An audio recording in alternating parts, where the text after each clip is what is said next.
Right. Hello, everybody. How's it going? Hello. Hi. Everyone, if so, this week we're going to be talking about a few things. Basically, we got our hands on that juicy new set, It's and juicy. yeah, it was We're dripping deep with into the juice. water now. Yeah, It had juicy written across its butt. Whoa. So that's how we knew it was juicy. that's All right, awkward. guys.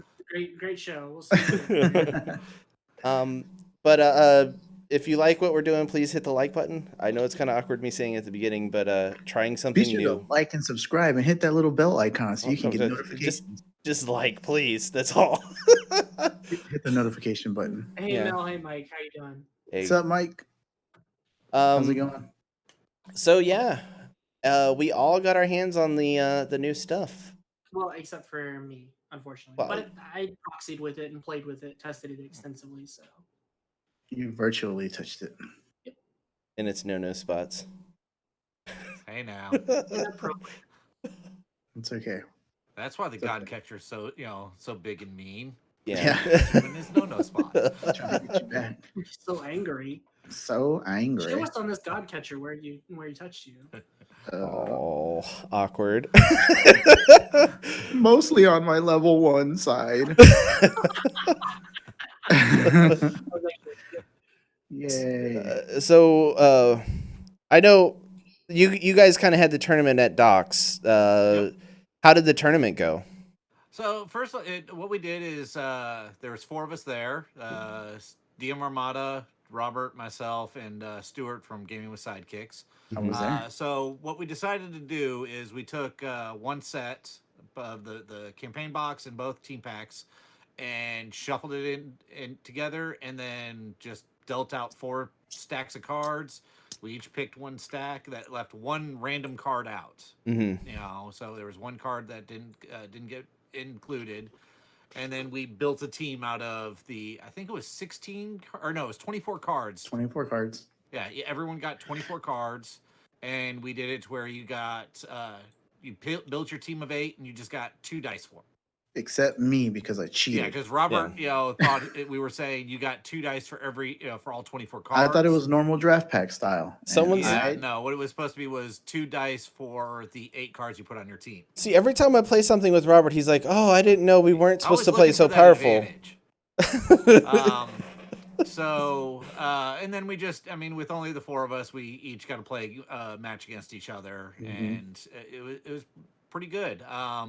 Stuart was the one who lucked out with the God Catcher, and made insane use out of it. He actually ended up with both of the God Catchers in his stack of 24. So, and he also got the other thing that makes everything cheaper to buy. What was that thing called? The portal, Yawning Portal. Yawning Portal. So you got the 2 cost Yawning. Yeah, damn it! Oh my god, I had to fight back a yawn right there. It's contagious. That is legit. Yeah, so you got the 2 cost Yawning Portal to go with this 3 cost God Catcher that triggers whenever you play an action die. So and then so Robert and I both ended up basically just running experience teams, which was fun. That was so fun. It was a lot of fun. Unfortunately, both of us against each other, we weren't able to trigger our experience very much against each other because neither of us had monsters. The only monster I had on my team is I did have the doppelganger that when in the field, if your opponent gets an experience token, he gets one. But I wasn't willing to put him in the field to give Robert a monster to go after. So you coward. It was the only monster on my team. So really, what that match came down to was who was going to ping themselves to death with that magic wand. Magic wand ended up killing me in that match. I killed myself. So Robert did the final bit of damage, but I think it was before he actually got through and hit me. I'd already got myself down to 14 life. And who was willing to cheat more? Yeah, and that's obviously Robert. Yep. McCheaterson. I don't remember Steven's team. Steven was running a monster team, and I think he also had the obscure guy. Yeah, that's right. He had the Drow mercenary with obscure, and that ended up wrecking me in like 5 turns. He had the Grell with deadly. I ended up beating him playing against that team because even though he was using that deadly creature, I got experience. Yeah. So my guys got big, and then I was doing ping damage with my Vajra, I was able to use my discount with the one dude, I forget his name, for having an adventure out there. And yeah, Volo was just doing Volo. work. Yeah, Volo was doing work, getting big out there. And the one guy that his emblem is a fist, I can't think of his name. But that guy he's the one that doesn't take damage from, Oh yeah. yeah. Jabba or Jabra or whatever. Joba. I don't know. Joba. I want to interject here. Anytime someone says drow anything, it makes it seem like they kind of just gave up on saying what it was. Drow something. It's a drow wizard. I ended up beating Steven and then having to play Stuart, who just wrecked me with I his think you're talking about Joppa. That's Yeah, Joppa. it was That's Joppa. Chopa. I call him Chopa. Chopa. Get to the Chopa. Joppa. Yeah, that's the one. Come on, do it. So then, yeah, Stuart just destroyed me with his guy catcher. There's nothing I can do. How did your last match go, Ryan? That was my it, last right? match Against was Steven, right? against Steven, and like I said, it was one of those. Oh, and here's a unblockable drow, whatever, and I'm just Punch. gone. you know, I couldn't get anything through on his side, and he was able to just build it and just keep those drows coming at me. So Yeah. And then So Chris and I ended up playing over the weekend a couple of games since I picked up his set whenever we played that day on Thursday, and I took it to him that weekend or this past Saturday. I guess that was that feels like a long time ago. It was just last week. yeah. So I took it over. We played a game. I had my stuff. He had his stuff, and we built teams. And yeah, Chris said I'm going to play with the God Catcher, and that's kind of what brought this whole idea of what we're doing today. At least the first part of the show. What we're talking about. How did you enjoy the God Catcher, Chris? Playing it a little bit, I'm like as long as you're in set is probably really good, like super good. And then just being able to just now here's a question for you: punch were you through. only playing it with 2 dice, or were you maxed 4 dice Two. on it? He was only doing 2. I got Okay. how many did I get out there? Like 4 or 5? No. because just with those 2. I have the 2 sets. I have the max 4 dice, and Robert watched me as he was unboxing his stuff. Had put a team together, and it's one of those. In 5 rounds, I had 6 god catchers, 7 god catchers out, and I was getting 2 or 3 of them around. Yeah. It's one of those. Okay, when you have the 4 dice and you're able to cycle it that quickly, it gets insane quickly. Yeah. Yeah. And with a little bit of ramp, I think you could get it out turn after turn, even if you just have one easy. purchased, and work on doing things to hold things back. But I honestly think done in the right team without I'll say this against a new player, it's going to be a feels bad game because you're just going to play that, and the opponent, the new player's not going to know how to play against it, and it's just going to And they're not be gonna fun. say, "Wow, this is Dice Masters." Like I don't. Well, before we go on that tangent, I did want to address the other cards in the set that we would deem like playable or not, based on the determining factor that we came up with the little phrase, tech it, or and because of this, take it or tech it. Take it or tech it, yeah. And it's Yeah. largely due to cards like the Godcatcher and even its predecessor, Super Rare Yanti, which we kind of put them on the same scale more or less.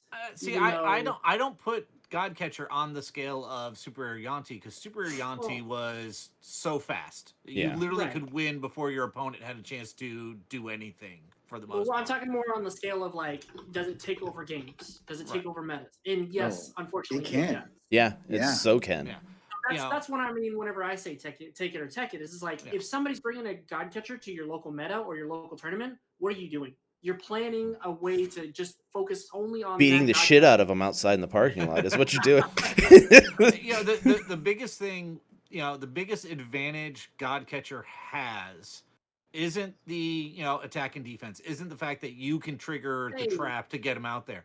It literally is the fact you can have an unlimited number of them in the field. You're not limited to the number of dice you have. The thing for me is you don't even have to buy characters. You don't have to buy your dice. You can buy all 4 of your God Catchers and run with that, and you don't have to worry about anything else. And if you can get cycle your your bag on, Magic wand. the other drow in the set starts with a Jarlaxle. If you can get Jarlaxle and get a bunch of your sidekick dice, out of your bag, which that's a great mechanic. I'm so glad we got that mechanic now. Mm-hmm. I've yet to make it work successfully the way I wanted to, but By the way, shout out to Mike Ingladoon in the chat. How you doing? So, Mike. Thanks for joining. What's Sorry, up, Mike? Didn't interrupt you, Ryan. Go ahead. Sorry. No. I didn't see it. My chat apparently isn't updated. I didn't see it. So, sorry, Mike. But no, it's one of those. If you can get the Jarlaxle, is the only character you need to purchase with that just to get sidekicks out of your bag. Just get them completely out of your, out. Have a good day, and go to town. Otherwise, you run an intellect devour. Every turn, you're converting a sidekick to one of your NPC dice to a sidekick to get thin your bag down to where all you're doing is just 4 god catchers every round. Because you got to catch them all. One kicker action die to hopefully be able to get all of them through. Yeah. And that's the other thing too, is that it triggers itself. Yeah. That's in the way that playing another one while the first one is active. The fact that you control the trigger, it's not something your opponent does. That's you the control thing. the trigger is the insane part. Yep. Had they switched Godcatcher and the Great Drunkard to where you 6/6 that you were triggering yourself, it'd be insane. It'd be great, but it wouldn't. It's not the 10/10. The fact that you're able to get a 10/10, a 3-cost 10/10 that can effectively call out one of your opponent's dice and do targeted removal effectively is insane. Yeah. Yeah, it doesn't matter if you lose that token because you're just gonna get another one the same turn or the next turn or the turn after that. And I mean the 2 cost is one of those. Okay, I lose the ability to force a blocker. They're not going to take the hit too many times though. So you're forced to put blockers out there. I do personally like the 3 cost because I force and say no. This one, whatever this is going to cause me some issues, he has to block, and I only attack with the 1 god catcher, name it, or 2 or 3 god catchers, name it, and boom. The 3-cost god catcher is the one that when you filled a sidekick, an action, it pops it, right? Yeah, they both trigger in the same way, if I remember correctly. It's the 3-cost when you attack, you get to name a dice that has to block. He does not have to block the god catcher, but he has to block. So that's what I'm calling the targeted removal. Yeah. Your opponent gets gets a Scarlet Witch out.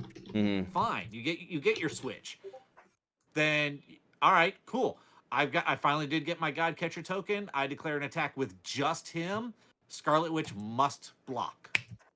Yeah, and then there's the stuff from if you're just going D&D only, there's stuff from previous D&D sets that when something gets KO'd, it goes to the use pile. Or it goes to the use pile. So Scarlet Witch is going to be a while before she comes back.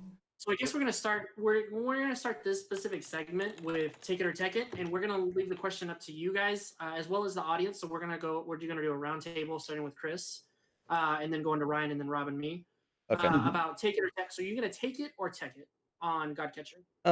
I think honestly, if I'm trying to be competitive, I might try to.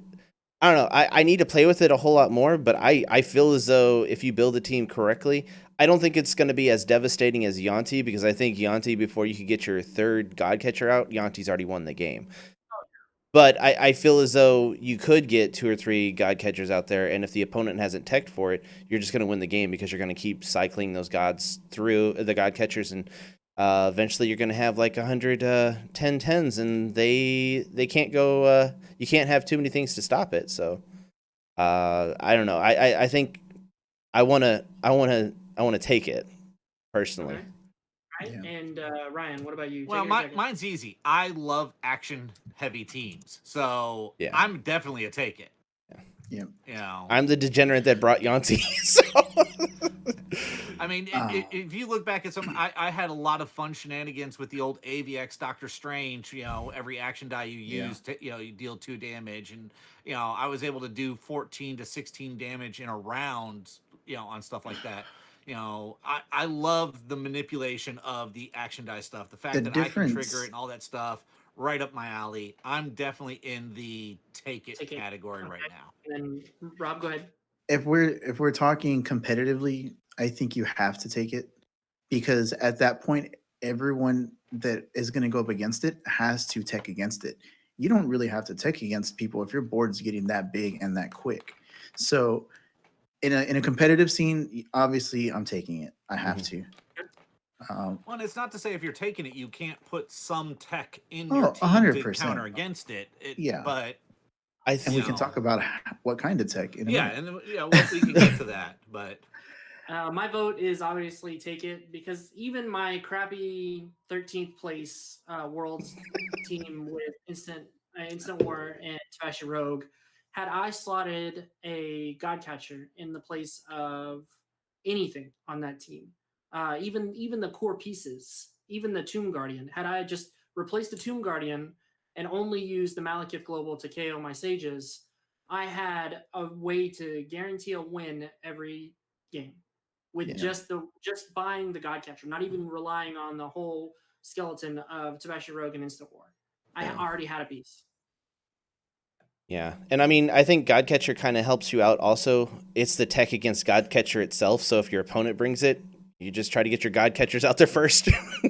It's a Yeah. race. Before Yeah. we move on to the other cards in the Take It or Tag It segment, and also the ways to talk about it, Mike Warner or Comics Mike, as he's known on Discord, he is definitely a Tech It. So I mean, we're saying competitively. If I was in a casual meta, I probably would not take it at all, and I would prepare a little bit of tech. There are some things that work, which we'll get into later. There are some things that work against it that also happen to work against everything else. Yeah. Spoiler alert: it's a 2-cost Gazer with Intimidate. So we'll get to that though. Ooh. I like how you say we're going to get to that later, then you just say the card that you Well, want Throw it out to there.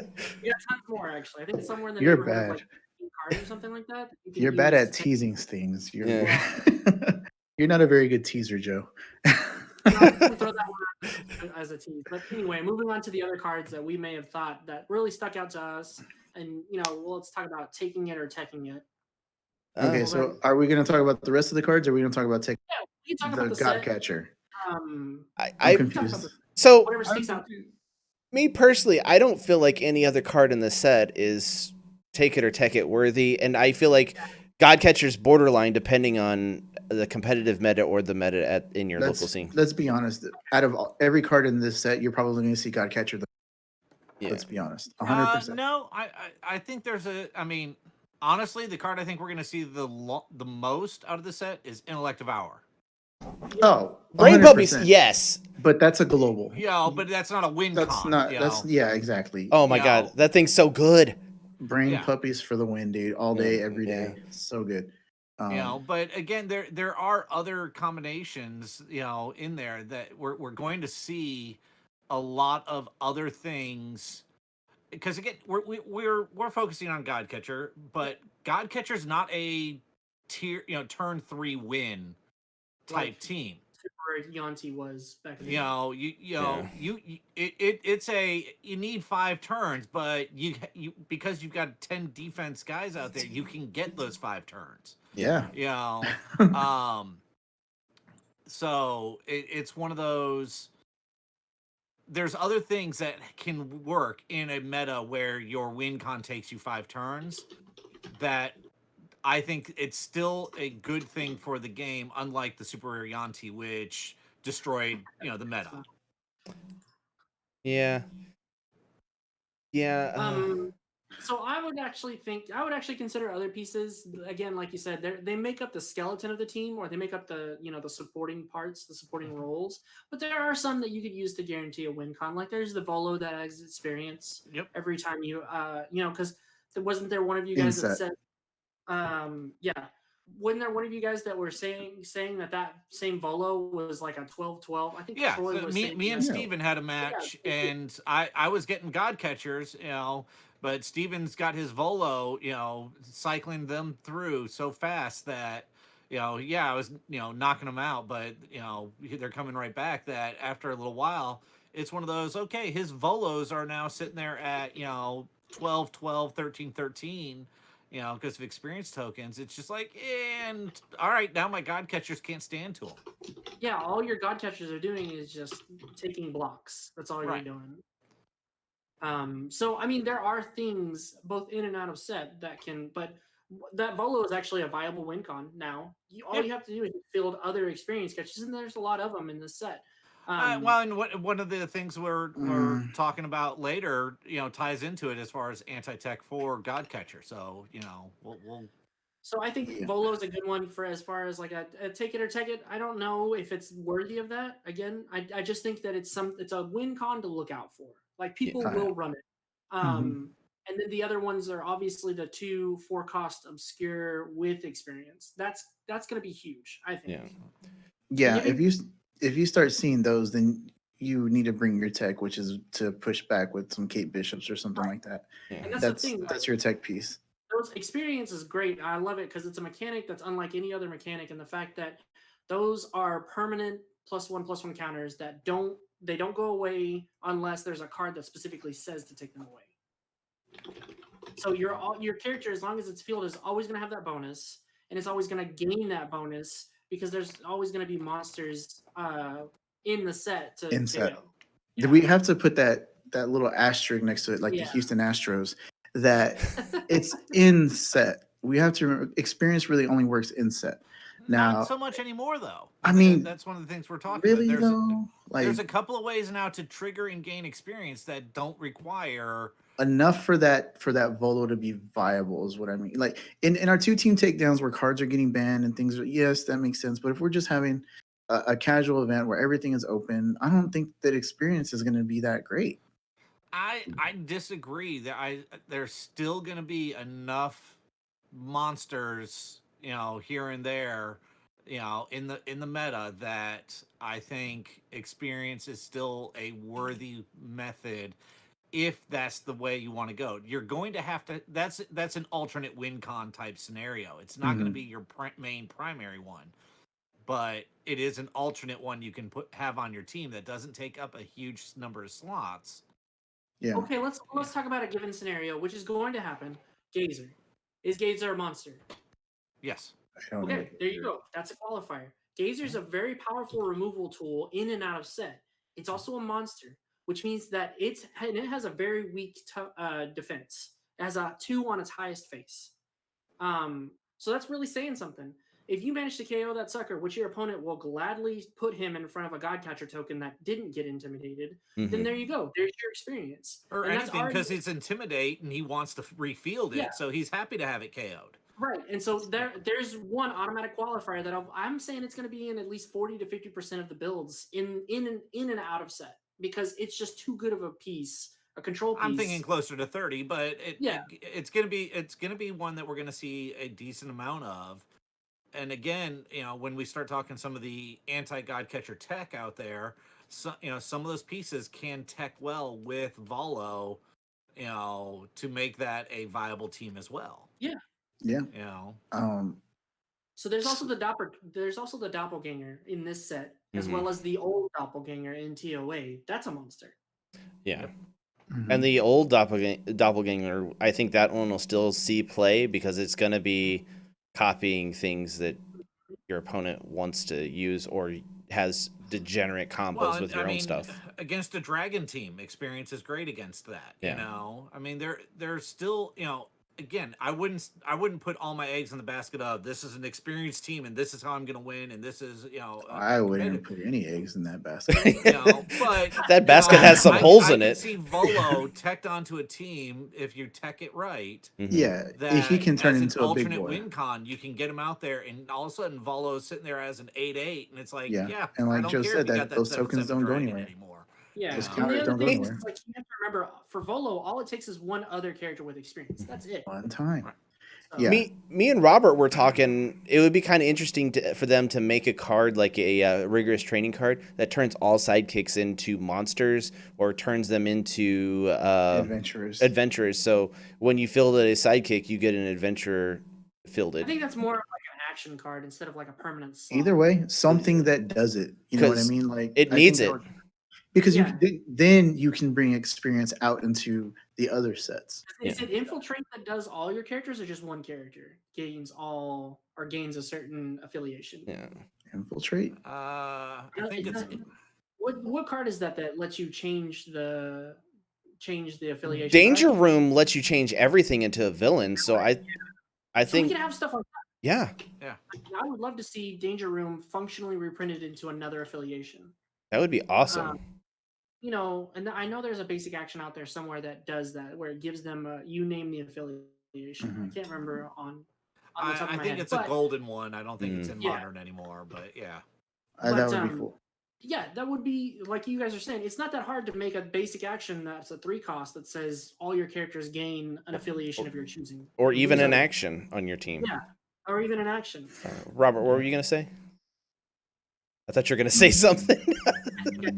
I don't know. Yeah, Joe made me forget. All right. Sorry. All right. Going back to the viability of experience. I wasn't going to say anything. We'll go back to the viability of experienced teams. I'm just saying it's going to be more common than it's going to be uncommon. Mm-hmm. I think yes. For one main reason is because not very many people have stuff, even from the current modern rotation. So you're going to see a lot of the current campaign boxes, team boxes. So you are going to see those experienced teams or cards on teams from experience. So yeah, I can see adventurers making their way into playing and things like that. Also the creativity portion of it, because it's a new set. People are going to be out there wanting to play the cards.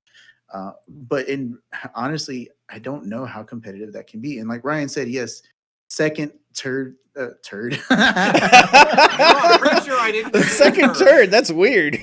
I was gonna say tertiary win condition could be an experience or an adventurer. So I just don't know. Honestly, I personally, I wouldn't run it, but I run bad teams. So maybe if somebody runs good teams, they could probably work. But yeah, I think this is the time where it could actually see something, because you have stuff. Because before, out of set, there was no effing way that you were going to get experience on your stuff ever, because no one's running a monster that you can consistently knock out. Except Yanti, and that was it for the most part. Yeah, but she was too fast for you to get an adventure out there and get experience. Yeah, you'd have to ping her out, and you'd have to have an adventure out. What happened? Yeah. So we can hear you. You're just frozen. Yeah. You're like a pizza. You're frozen. Yeah, sorry. There you go. Sorry. I'll be back. Okay. So and Cobalts. There you go. Yeah. Comics Mike Cobalts. Yeah. What other, so guys, what other, just off the top of you, before we move to the actual discussion, the meat of the discussion, what other cards kind of stick out to you as almost take it or take it level, or something that you see that's going to affect the meta? Because that's actually what I wanted to highlight before moving into the God Catcher thing. We just don't need to spend that much time on it. I think a lot of people have covered it, but Yawning Portal is probably people use. I see a lot of Yawning Portal in our future. That can be abused. Oh yeah. Because there's 2 versions that are just strictly better than Big Entrance. Mm-hmm. Yeah. And no matter how much you like Big Entrance, it's gonna fail you. It fails me every single time. For me. Not only that, but like Yawning Portal, both of those versions, Yawning Portal costs 2, right? So there's that one key factor. The other thing is that characters will always field for free on every single version of Yawning Portal. Mm-hmm. That's huge. And then the other bonus is you can either make everything cost 1 less to purchase for each character you fielded, or you can bring something out of your used pile into your prep area for each time, and it's ridiculous. Mm-hmm. Like that much ability, that much of an ability to control your bag and or control your purchases is huge in this game right now. Yeah. Yeah, it's pretty bad. It's crazy. I mean, that's going to be a good card, good one to use. It's a cheap action die, and there's some God Catcher triggers right there. It works really well with God Catcher. I know that. So that's its own little combo there. But I find that falls in the category of not so much take it or take it, but falls more in line of like, is it a staple? Well, yes, that's a take. Yeah, that's a take right there. Yeah, you would take it. That's a take. Just like Intellect Devour, that's an automatic take. Yes, 100%. That global is too good to not put on a team. My personal thought, I think that's going to be on so many teams. I'm not going to bring it. Yeah, you're probably right. I'm going to utilize it on your team, but I'm going to save the slot on my team for something else. But you could do it twice. You could do it twice if you had it and they had it. That's a good point. That's too much power, though. That's like bringing an energy fixer whenever your opponent brings an energy fixer. So now you just gave them +2. Only nothing wrong with that Spider-Man meme where they're pointing at each other. Yeah. Oh man. No, but yeah, you're right. Intellect Devour has the PXG effect, where you see it so much in Golden and Global Escalation that there's no need to run it, or you can tech against it.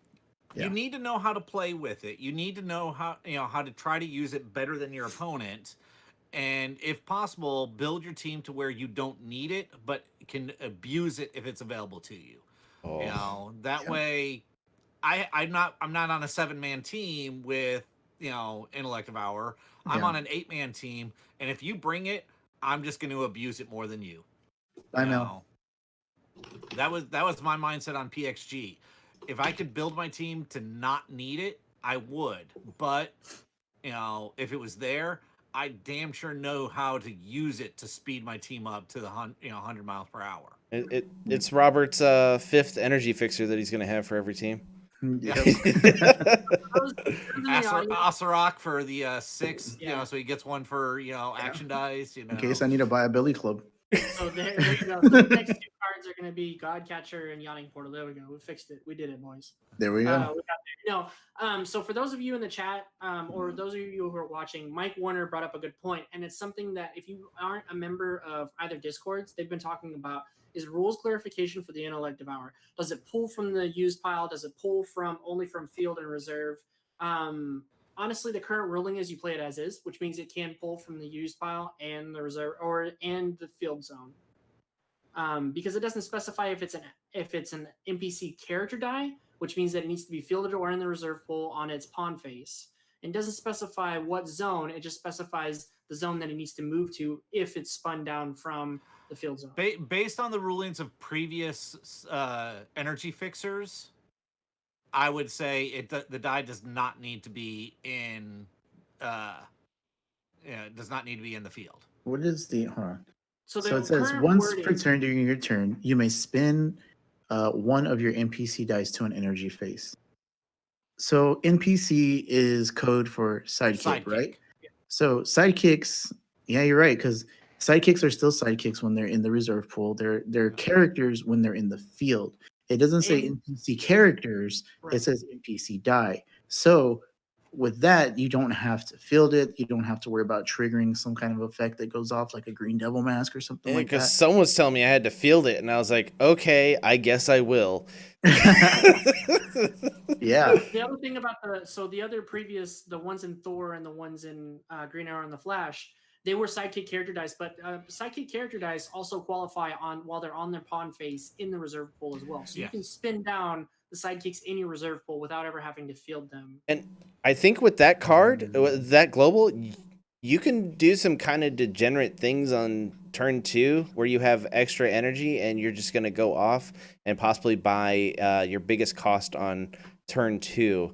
I was talking to Robert and I was like, it's best if you get something to where you can move dice over for the first turn and just have 2 sidekicks in the field. And then so you're basically just, I don't know. There's a way that you can do it that's kind of gross, I think, but I just got to find it. It's going to be something like Rip Hunter.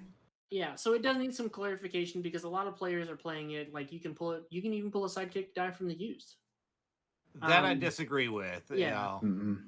So I'm thinking it's only field or reserve, and you can put them on a single energy, or you can put them on an energy phase. Are those is that the same people that had the spot thing the way they thought it should be before they ruled on it? The thing is, like everyone, when it comes to rulings with Dice Masters, you always go with the weakest version. And obviously, reaching into your use pile or your transition zone to grab a sidekick is super OP. And that's not the precedent that's been set with any of the previous versions of with the fixers. Why would you think that that's what this one means? Yeah. You know what I mean? What is that spoon? We need that clarification. Yeah, I get it. We need it. But I feel like it's already there. So that's just some context on the thing. It's actually a really good, solid ability because, again, it doesn't cost anything. You can only do it once per turn, and it's only affecting the sidekick dice that are sidekick character dice that are in the field zone or the reserve pool. Yeah, no, it doesn't need to be on a side. It can be on any character face. Oh, that's right. And be rotated to any energy face. So long as it's in the reserve pool. As long as it's in your reserve pool or field. Yeah. Which I think that's pretty good. So on this. that's the one. That's the one we're gonna go with in our tournaments as well. If it So pops if you up have if you roll a sidekick die on a bolt side and you don't need that bolt, you can flip it to a shield. once per turn. Yep. Wow. Okay. All right. Sounds Yeah. read on. I mean, does it say any face or any energy face? I think if it said pawn face, you can switch it to whatever, but it doesn't say that. It just says an NPC die to any energy Right, face. NPC die. Yeah. The sidekick, they are sidekick die. They're NPC die on any face that they're on. They are an NPC die. It doesn't say character. It just says NPC die. Gorilla So, Grodd's gonna be abused. Oh man. Yeah, That's ridiculous. That's- I mean, Yeah, I agree. so- There needs to be a ruling on it, Yeah. just to validate. But the way it's written, if I have a fist and I need to make it a bolt, I can do so. okay. All right. So in the past, before we move on, I just want to ask this question since you have Ryan, you've played more D&D, and Joe, I'm sure you have too. NPC dice, that's sidekick dice, right? Yeah, that's it. That's It's the just bare minimum of dice. it. It's All right, just and on the it's other NPC ones, equals sidekick. so I'm looking at Billy Club right now. It says sidekick character die. Right. So the past energy fixers have always said that it needed to be on its pawn face. So we're going to go forward with a new modernized terminology, which is pawn face, because from now on, all the sets starting after Waterdeep will have the pawn face on it, to signify that that's a sidekick character die. That's whenever it's on its character die face. Right. So anytime any of the fixers mentioned it, it needed to be on a character die, meaning it needed to be in the reserve pool or in the field zone on its pawn face. Right. Yeah. But again, the wording on Intellect Devour just says NPC die. Yeah, I can They see. are always an NPC die when they are in the field or the reserve pool. So for clarification, D&D terms, NPC equals sidekick. It doesn't matter if it's a character die or not. It's always going to be considered. It's like in Yu-Gi-Oh, monster means sidekick. Yeah. But in D&D, monster is an affiliation, and you have to have the monster banner. Well, monster means character in Yu-Gi-Oh. It means the Yes. monster mash. But The yeah, I know what monster you're is saying. actually Yeah. character, and sidekick dice in Yu-Gi-Oh are sidekick Does, dice. does that mean allies could be spun down, or is it just sidekick dice? So since this does not say this, just says NPC NPC. die, Mm-hmm. I would say allies would not be. Okay. Only when they're active and in the field do they. If they are in the field, Yes. then yes, they would be considered an NPC in that regard. That's the wording on the keyword. Yeah. It says active character dice are considered sidekick dice. Yep. And an ally is a sidekick. for the Only mo- when fielded. Okay. So Right. you can spin that down into your reserve pool. So You that can would be spin it down. one case where you would have to move it from your reserve pool into the field to then spin it to This is an interesting conversation. and it would have to be one of the single energy face. Well, Cool. yeah. According to the previous energy fixers, now again, Intellect Devour. This is where the clarification in my book. This is where the clarification needs to happen because Alright. sidekicks used to only be able to spin down to their single energy face because that was indicated by the energy fixers themselves. They would only Right. say It doesn't say that though. It doesn't say Yeah, that I'm here. I'm rereading that right now here real fast. So it says an energy face. So it would be able to go to a double energy So phase. your Alfreds, for example, which is the more popular keyword ally keyword, and your foot Wong. ninjas, your Wongs, right? So You're let's not go back. Wong. So your Wongs would then be able to spin them down to double fist. Now this is where it needs a clarification because an energy face doesn't mean single energy face. Yeah, 100%. I get where the confusion's coming from, and it makes it's a new ability. Hold on. Basically, it's similar to the old ones, but it's different. Let me transition over so people, and this is going to be the cards that we're going to be talking about Yeah. for other So- things. So Yeah, let's move on to we're going to talk about teching against the Godcatcher, right? That's what we're doing. Yeah. Yeah, I think we spent enough time on the other Yep. standouts because really there's only a handful of them. There's five or six of them that really stand out Mhm. aside from Godcatcher. But- That would Okay. be like take it or tech it, or at least like, are you always going to have this on your team as a staple? Or are you going to have it to tech against the other staples? here's Intellect Devour though. Notice, yeah, I think the way you guys are saying it, unless they say differently, it's exactly that. Allies when they're fielded, can spin down. It doesn't. Yeah. To And could be to any, any energy phase, so so the other single thing or I double. wanted to note is It's for like anybody who's Clayface. confused, Yeah. the parenthetical text is more of like a reminder, like, hey, if you spin it down from the field zone, it doesn't stay in, because no dice can be in the field zone on an energy face. Although it Mhm. does say an energy phase, it doesn't say any energy phase. So it could mean a single Right. energy. Well, and we would need to check because that's well, no, that's not What a does keyword. what does Yeah, Clayface so, say? yeah. Because Clayface says an energy face, and you can Yeah. put it on Yeah. double energy. So if Yeah, that's so the precedent's it been could set go by to a Clayface. double because that's an energy phase. It could go Mhm. to Yeah. Yeah. if there was some random weird way that an action die could be considered an NPC die, you could or a basic action die could be considered an NPC die. Yeah. You could put Oh, it this down says on any its two face. generic energy because that is an energy phase. Clayface is any energy phase. This one says So an this is energy where, face. basically, bar none, this is where the clarification has to be at the base level. Mhm. Does that mean any energy phase, or does that mean a single energy phase? That's where my clarification, because I don't have a problem with any other part of it. Does it need to be in the field zone? Does it need to be in Yeah. the reserve pool? Right? I don't have any problem with that. I take issue with which energy phase are we talking about. Yeah. If it's Cool. single, that's cool. But just I think we should pose that to the rules committee and try to. I'm pretty sure it's been posted Yeah. to the Oh rules yeah. forum. So two Yeah. people have asked for it so far that I know of. But anyway, just giving some context into Intellective Hour. For those of you who aren't familiar with competitive Dice Masters that still watch us, thank you, by the way. But the other thing is like, if you're listening and you're kind of like, well, what are they talking about? What is this? The context is that's been talked about by the community at large since it's been spoiled. We just have been talking about it more because more people have their hands on it now. Right. Yeah. Yep. It's now something that we actually can play with, play in events and whatnot. So I'm one of the people that I don't really understand the card until I have my hands on the card. Like I know that Yep. we've gone over spoils, but I have to actually play with it. I have to have the cards in front of me, and it's more. I don't have to have the dice. I can proxy dice for whatever reason, but I need the cards in front of me. True that. All right, so let's move on to tech against things now. Yeah. Yeah. So my biggest thing, well, talking about this episode was going to be taking against the Godcatcher, because again, I feel that this is going to be on everyone's team. It's probably not. I just feel like it will be because it's so OP. Chris has up some cards right now. It's not every single card that I would use against it. I have a list here on my screen that I'm not going to share because it's mine. But Oh. there's too many cards to list in a team view like this. So one of my biggest what do we want to call it? Tech. Plays or techs that I do whenever I'm using when I'm playing Dice Masters. If you've watched any of my games in the past, you know I'm a big fix it staff guy. So I make my fix it big. I use the staff, and then I ping off your board and swing with the big fix it. So the way that that works is you get the Staff of the Forgotten out there, which is a super rare from TOA that says until the end of the turn when an opposing character die is damaged, you can KO it.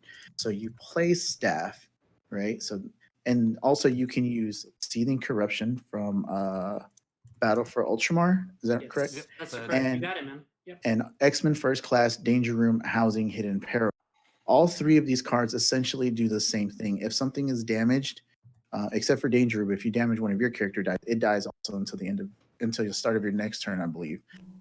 But the whole point is to win that turn. But also, if I'm trying to clear a board of 7 Godcatchers, I'll take it. I'll take that risk. Yeah. So with all of those basic or all those action cards, you play that and you have to do something that does a ping across the board.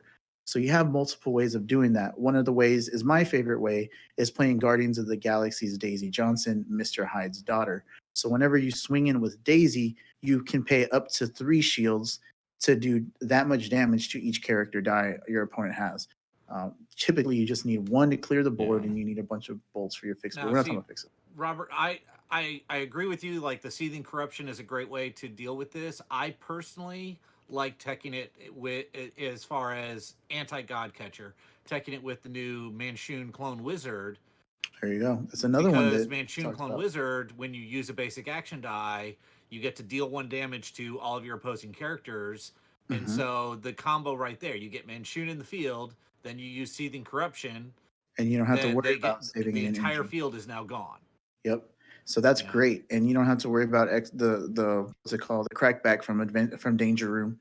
Right. You don't have to worry about saving energy for Daisy, but these are just different options. The Manchun Seething Correction is a great combo and that's all D&D stuff. That's in this and that's new where I set. was alluding to earlier. Manchun's also an experienced character, Mm-hmm. and so with Volo and things there, you've got some abilities going on there. Although, So although he says Manchun doesn't count as an adventurer, this effect cannot be ignored or swapped.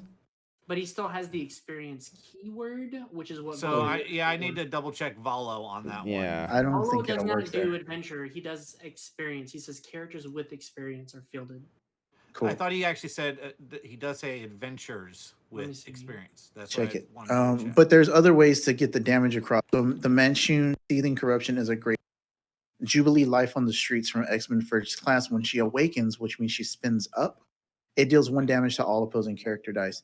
So even if you're not ready to swing in for your big attack, you can just play one of those action cards, spin up your Jubilee with some tech that you brought, and you're going to clear out all of those God catchers, and now the game basically resets for the most part. Then the card that I hate the most in the set right now is going to be Venerable Dreadnought. I think that's from Space Wolves, Yep. Custodian of Knowledge. So whenever he gives range to all your characters. So if you're not to a point where you can swing in and win, but your character is building their board with all these God catchers, again, you play one of those action dice, you swing in with 1 sidekick, and that's all you need. And you do 1 range damage to everything on their board. Bye everything on the board on your opponent's side. Another way you can do this is by having the Guardians of the Galaxy rare Nova Corps Vegeta form, which is a symbol of order. That says whenever you attack, you do 1 damage to everything on the board on your opponent's side, I believe.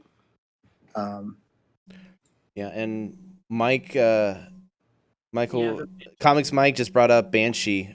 When There you go, fielded, deal same 1 damage thing. to all opposing character dice.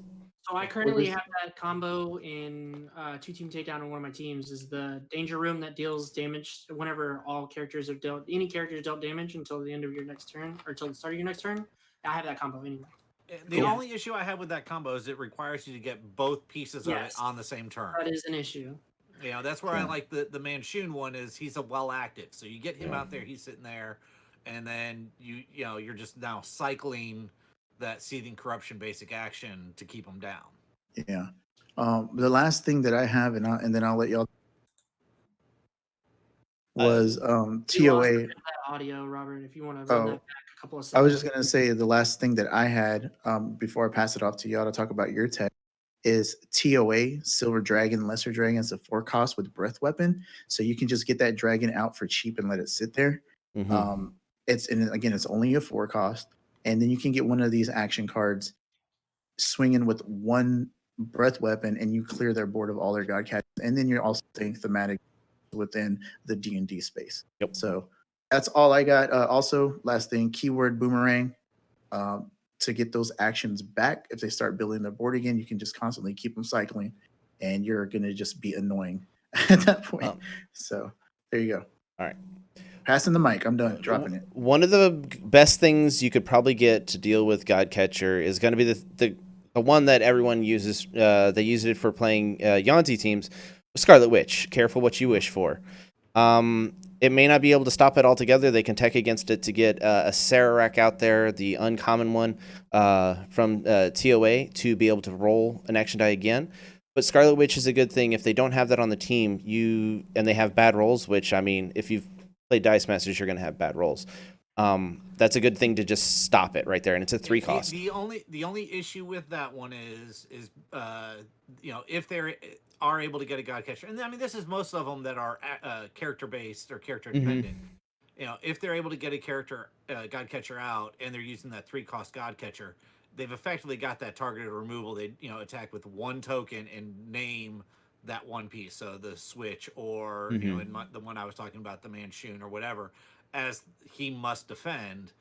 It forces that guy's now out of the field, and you hope to have to bring him back the next turn. Yeah, that's definitely a problem with like Scarlet Witch. She didn't stop Yanti, of course, because otherwise we would be talking about Scarlet Witch being banned instead of Yanti. But another thing that would be good, I think it'd be good tech against some of the other stuff, like Ryan's talking about, force someone to attack, is dupe. Because if dupe gets, I put the Awaken one on there because you can do things to capture things with the Awaken. when he spins up, he captures. But also the KO dupe would be really good for that situation.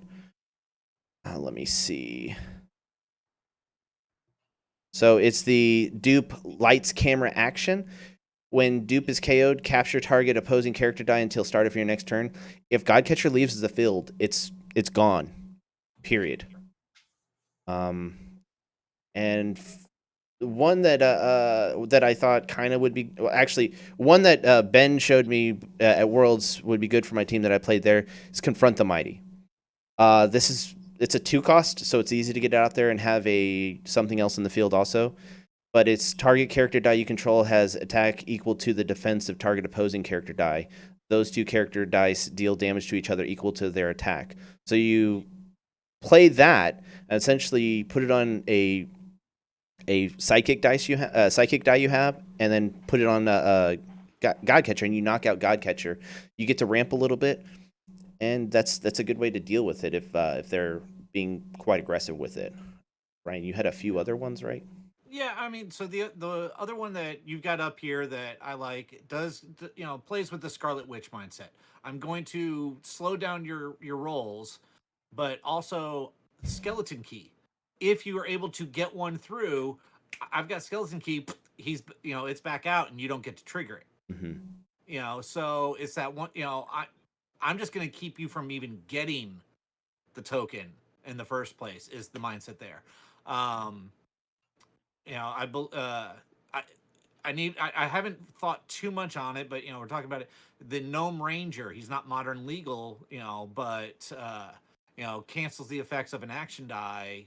I think does work on continuous action die. So he would, he also in lieu of the skeleton key would be able to take out the waiting Godcatcher token or Godcatcher action die waiting to be triggered before they had a chance to trigger it.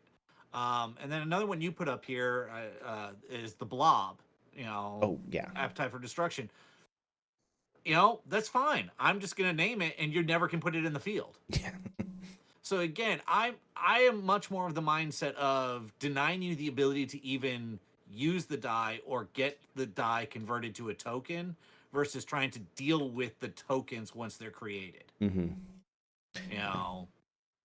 Again, they don't have Overcrush. They don't have anything. What they're hoping to do is overpower you because, again, it's not limited to the max 4 like other character dies are. You can end up with a field of 6, 7, 8, or 9, I've seen, that it doesn't matter what your opponent has on their side. You just start attacking, with your wall of God catchers. Nothing stands up to that. If I can keep you from converting them and getting to that and only having 1 or 2 of them, I have a better chance of dealing with it and getting my win con in. Would having what you call it, the collector and then collectoring in skeleton key, would that take care of Godcatcher also? Yes. Yeah. Because it's a one fielded effect. That would be kind of interesting. So for 1 mask, you can get rid of 1 Godcatcher.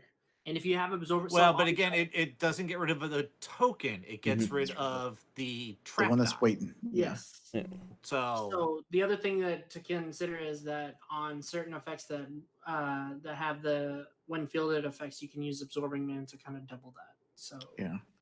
And honestly, if you're relying on the collector to get rid of your God catchers, you're probably way behind by then. Yeah. Yeah, well, again, there's no point in trying to get rid of 2 trap die for Godcatcher in a turn because the second you activate the second one, the first one gets triggered and you got the token. So there's only ever going to be the one Godcatcher trap die in the field to deal with at a time. That's why Bag of Holding would not be good. Yeah. Robert was telling me, "Oh, what if you go back to Deadpool and you could have Bag of Holding and this, that, and the other?" And I was like, yeah. You mean Satchel? Satchel. Yeah, Satchel, Satchel. Yeah. Yeah. I'm thinking of Magic right now. So these are all good. One thing that I did want to point out is that the other part of Tech It is if you can't beat them, join them. Like you were saying earlier, Ryan, like teching doesn't mean that you play something against it. You can play something that works off of whatever your opponent brings. And good examples are Mimic Calvin and Mimic Best of the X-Men from the newest set of Dark X-Men from that team pack. I want to especially focus on Mimic Best of the X-Men because it says when it's fielded, choose target opposing character die. You can still choose the token, by the way. Tokens are considered dies when they are in the field. When they're in the field, right? Replacing all prior choices. Your active Mimic character dice copy the printed stats of that character level for level until you no longer have Mimic character die or a new Mimic character die is fielded and a different one is chosen. Here's the kicker. While your opponent has more than one active character die, which they will, of the chosen die, Mimic gets an additional +3/+3. So Right. food for thought. You will have, especially if you use Hope, because that Calvin or that Mimic counts as an X-Man. You will have up to 8 copies of 1313 God Catchers. Think about that. Yeah, I'm sorry, I've never read that card. It's like War and It's a Peace. field of text. Yeah, Yeah. yeah. So the other one is, of course, the lesser effect to while active when an opposing sidekick character die is fielded. Again, Godcatcher counts. All of your active Mimic character dice become copies of that character die. So basically, it's like a deterrent, right? Mm-hmm. These two are more deterrents, but they also help you in the long run because if you can do like Rob's saying with your strategy, and that's if you can find a way to deal them a damage and knock them all out at the same time, you have 10/10s at the very least that can just swing in for the game, right? Yeah. Because all you need is 2 really on an empty board. Would Borrowed For Talent sure. work with that pretty well? Yes, that would actually. So now you have a 10/10 that can draw and prep you too. So that means that, again, this is part of the if you can't beat them, join them craze. Not only would you have your copy of a 10/10, but you can also run the trap die itself on your team, the action itself on your team, and then benefit from both of it, either your opponent's or yours. And you'd be able to just cycle those God Catchers through your bag a lot quicker because guess what? Either they are fielding those tokens or you are fielding those tokens, and you're getting the ability to just constantly go from your used to your prep every time. Sounds super gross. Mm-hmm. So I'm just saying there's more than one way to skin a cat in this case with the tech hit. So you pretty much want to be on that. You want to be outside of the learning curve, is what I would say with these cards. I mean, no matter what, you need to understand the threat that the Godcatcher poses and have to have a method of dealing with that threat on your team. Whether you're playing it or not playing it, you're playing something else. And your method could just be I'm going to outspeed it. Before, I'll just knock you out of the game before you have a chance to even get one of them out there. And if you can do it, great. I want to see the team so I can, get my tears caught in my drink, jar and drink them later, type thing, with the, but Electrolytes. yeah, there's as Joe was saying, there's more than one way to skin the cat. There's more than one way to tech against it. It's not the Yanti super rare that's just turn 2 and you're dead. Your opponent never got to do anything. It's not. But it's got the potential by turn 5 or 6 to just be a powerhouse that you have to know, okay, this is going to be out there. People are going to be using it. How do I deal with it? It's going to be big and fast. That's my only concern with it. Big and fast. Another thing that we haven't really talked about are the lower than 3 cost options, and 2 of them stick to mind, and one of them I've already spoken about in the teaser, quote unquote. Time for the payoff. Gazer, yeah, here we go. Finishing them off. Gazer, which intimidates. It can only use intimidate on a character with 1 or less experience tokens, which is kind of bad, seeing that we just spoke about intimidate or experienced teams like Volo being like in the field 30 to 40% of the time. However, I think it's still a very viable strategy because Gazer for 2 costs, he's a 0/1/1 on the fielding cost too, and he's easy to KO. Can just intimidate him. You find a way to KO him, bring him back the next turn, intimidate again. So for as many you can have, for as many Gazer dice that you can cycle through KOing or your bag, you can have that much more protection against the God Catcher tokens that they're making, which we've seen a minimum of 3 God Catcher tokens per turn, realistically. And The best just you to can add do on, is 4. Realistically, you're looking at 3. 3. On average, when the team is going, it's 2 around. Yeah. So just to add on to the intimidate there, if you're not going to go with a specific creature, you can always use a yellow lantern. Yes, characters. that was the second thing I was going to say is that Yellow Lantern Ring actually does a better job because you can roll up your character. You can roll up your characters. Actually, here's the fun part. you can roll up a sidekicks. You can only have Yellow Lantern Ring to deal with that, and as long as you're fielding sidekicks from your reserve pool, you're golden. Golden pony boy. Exactly. Unfortunately, Yellow Lantern Ring is banned in Legacy tournament. So. Yeah. So see, the the finals of the Legacy 2-team takedown, D&D will be. Are we sure about legal. that? I don't think. If it's in my opinion, if it's a true season 4, we're going off an established pool. And no, because it's the set released far enough in advance before the start of that one. But all of the world does not have it yet, though. Wait, are we talking about season 4 or the big tournament? We're talking about the invitational, which is 2-team takedown season 4. By the way, everybody, surprise. We've talked about it before, though. Yeah. For those of you who don't know and are trying to battle this last round of 2-team takedown season 3, if you get a chance to get in, the format will be Legacy 4, season 4, meaning that all of the banned cards from Legacy 1, 2, and 3 are going to be on the list of bannable cards. We're still determining whether or not we want to include D&D because unfortunately not everybody will have it, and there are at least 4 invitations that are already, there are at least 4 spots that are already international spots. Yeah. That's my only problem. We'll discuss that more. Yeah, that's more of like a backroom discussion. Yeah. But no, it's like if when we're starting that tournament, WWE would just be released. WWE would be too new of a release. No, I wouldn't. That wouldn't go there. So something for everybody to be aware of is that it's not the end of the world whenever your meta starts showing up. Whenever people in your meta start showing up with Godcatcher, it's really not. And honestly, in a true deck building, you just shame them for bringing it. That's all. Shun. All right. Shame. So the reality of it is if you're doing team building competitively, like you should be, you should have one slot dedicated to the biggest threat out there, right? Or whatever your team is weak against, which would happen to be the biggest threat. So you're probably already considering taking a piece that techs against Godcatcher. It just so happens to tech against other stuff as well. Yeah.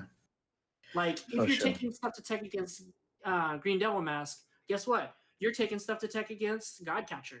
Looky there. Yeah. Your blobs, your Scarlet Witches, your Skeleton Keys, they tech against Green Devil Mask. They also tech against Godcatcher. So if you're already bringing stuff for the current like big bads of the meta, which is Green Devil Mask, then you have Godcatcher protection. Or again, Gazer's that new sauce, or Yellow Lantern Ring. If you're already running Yellow Lantern Ring, you're good. You don't have to worry about dedicating another slot to Godcatcher. You really don't. No, you as Alton Brown says, there are no unitaskers in my kitchen. So you don't want unitaskers on your team. You want to have them do as much work as possible against as many threats as possible. Yeah, unitards are weird to wear anyways. Yeah. So thanks for joining us at the last minute, Reg. Hi, Reg.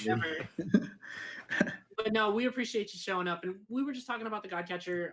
Take it or tech it. Everybody's on the tech it train, except for a few people out there who are tech it, which I can understand. Everyone in the game room is on the take it. Yeah, everyone in the game room, including Ben. He hates the card. Competitively, I feel like you have to. Yes. If we're being honest. If we're being honest, yeah. If we're being honest, yeah. And Houston Astros asterisk right next to it, competitively. Make sure you say Houston Astros asterisk every time you say asterisk, because screw the Astros. Anyways, sorry, that was my hot sports take. One thing we do want to clarify is that competitively, it is a take it card. Casually, it's a tech it card. And again, if you're not already taking pieces to tech against the popular big bads of the format, then you need to be doing that anyway. But some of that stuff does tech against Godcatcher specifically. It's just a catch-all, right? And if you're bringing it to your local when there's a bunch of new people trying to get there, you're kind of an asshole. Well, and you're trying to get people to join your local scene, you're kind of an asshole. I'm just gonna say it. Yeah. Actually, Reg, my opinion is Godcatcher needs to be eroded to a limit 1 token in the field at a time. 1 die. I think one die, one token. one. You can have 4 die. I don't care. You can only have 1 token in the field, at a time. Because it's a unique thing. There wasn't like if you go to any of the campaign settings in Waterdeep, there's not a million god catchers walking statues going around. There's just that one. And so like why would it be any different? Because a lot of the D&D sets capture the true flavor and the true essence of D&D in Dice Masters. So why would it not do the same for this? Right. That's a good point. I'm fine because with we're you being able to degenerates. trigger it yourself because again, that actually fits thematically with the D&D Waterdeep campaign. Yeah. But limit it to where there's only 1 token available. Period. Yep. Have a good day. Yeah. Well. So again, what your ticket options are, we've already listed a whole There's a bunch. lot. Yeah, there's a lot. Go back and rewind. Yeah. If you want to. We don't need Sorry. to recash and recap that. Yeah, we're over already. And But our bottom line is it's a busted card, the ability to unfriend people in your play group or unplay group your play group, basically. yeah, that's really what it is. You will you'll turn into a desert in your play group if you bring that along, and yeah, you'll hear what we complain about when we talk exactly what we talk about. Oh, there's no one to play. There's no one to play, especially around me. So, so the other thing is the other unfortunate part about that is again, we as a community, a local gaming community of yours, if you guys want to do issue a soft ban, like you can't use it in any of our events, cool, that's fine. We might actually get to that point at docs too, right, Ryan? I think, we're gonna let it see how it goes for a little bit, but yeah. But so as we're keeping an eye on it in our local meta, we're at a gentleman's agreement that only bring the really unbearable stuff if it's in a competitive environment. REL. Like you don't want to bring it to like a casual Thursday Modern event that doesn't have any specific pricing other than just whatever is given at the time. If you're doing it for a specific Modern tournament to get you somewhere, sure. But I'm not going to show up at Docs with my Godcatcher plus team. I'm not going to do it. Unless you're there to prove a point. Well, I'm either bringing the Godcatcher to test it for Worlds or Nats, or I'm bringing the Godcatcher because there's money involved. I'm never going to do it for any other reason. Faux show. All right. Cool. I think this was a very successful episode. I don't know about you guys. We didn't even talk about the damn tournament. A little like no, we didn't get to it. So we'll have a big update next week for the tournament. Yeah. Also, we teased a little bit about it last week. I was told we need to tease a bit more about it before we do it. So our Patreons, which great, want to give a big shout out. We've got a new Patreon, Arj O'Neill from Rolling Thunder Podcast. Nice. Welcome to the family. Welcome. Anyone who is a active patron. That does not mean you had to sit there for a month and get billed. Sign up now. Next week, we are going to do a delayed Christmas raffle. So delayed. Yeah. Well, we took the month off. What can we say? Christmas we'll in do February. a raffle, and the winner will get a prize.